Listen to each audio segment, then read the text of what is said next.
pathian ro puina na aman engkima min she ti kha karon la na nge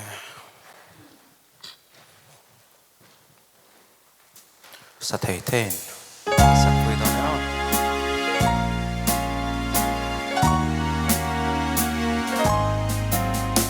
lo pan siang takin min ti ra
pathian ram ri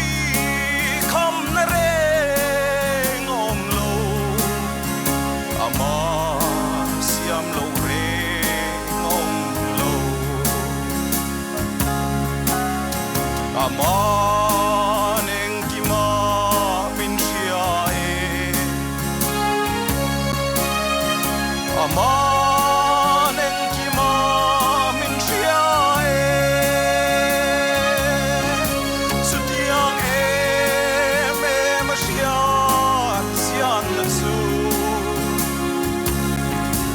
asang e makapag lo ani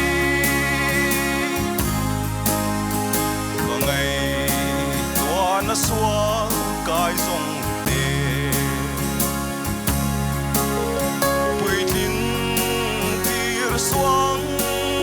silal pa keima kein so